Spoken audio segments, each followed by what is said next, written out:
Don't you use mine? Okay, so my question is actually kind of what you touched on, Matt, and you, Sharmila, a little bit touched on it. I think the word that you used was the stress that is going on within companies right now because of all this data, and I'm finding, kind of on the front lines a little bit, that it's not just stress,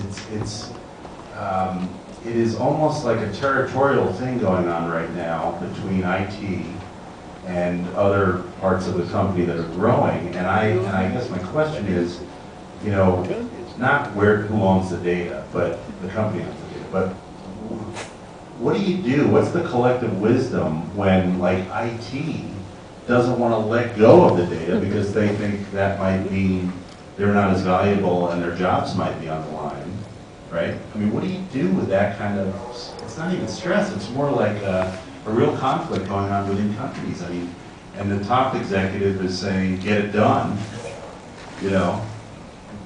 Any suggestions or? Yeah, I think it's you know, the approach to how you allow people to access the data in a secure way, and who is allowed to do it, right? So there is a set of people in that data pipeline, from the repository that's housing the data all the way to the business user that's trying to get to it, that is slowly evolving in terms of people actually being a little bit more open to how people reach it and how data moves through that pipeline.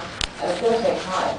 But at the same time, I think as you point out, the pressure from line of business to executives to see what they need to see quicker is causing IT to actually cooperate in ways that they weren't necessarily open to before. However, there is still definitely the need for new tools and new platforms to very much take that into consideration.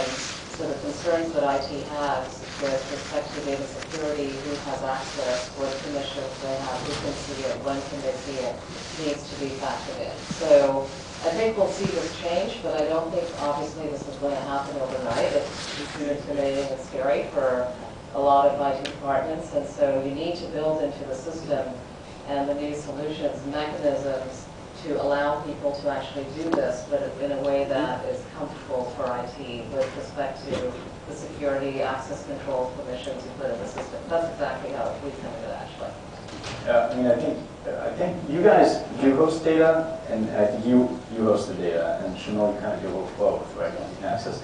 I mean, for us, we sell the software, so IT gets to own it at the end of the day. You guys have the data, and you're running it out there. So that's from a business model perspective, a decision we made early on, because I think for large data sets, you run into that apprehension a lot, where it could be a security issue, like Shamil mentioned. You know, it may not simply be the bureaucracy getting away, it's simply a security issue. This is all of our sales data. You know, we put it in the cloud, maybe it'll disappear or something. So that's kind of how we go about it. And I don't think that's going to change, overnight. I think, unfortunately, right? I mean, I think that's definitely the future, but I think it's not going to change overnight.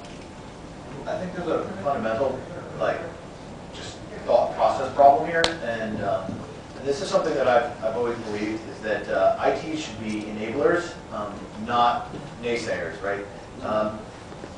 The fact is that money drives the business, right? So while IT folks want to work on cool stuff, they want to mess with data, they want to do all these things that really make them happy at the end of the day, the fact is when the business says, we would like to do X, IT's response should not be like, no, that's not really what should be done. It should be like, let me see what the best way to do this is, not how can we slow down the process, how can we keep our jobs, how can we own the data. It shouldn't be about that. So I can't speak for other companies, but I know that when we have discussions at Civil Reach, the absolutely sometimes inane ideas that come across the table with, we should do X, my first response is not no. My first response is, let's think about if this is the right way to do things, and let's think about how to get this done.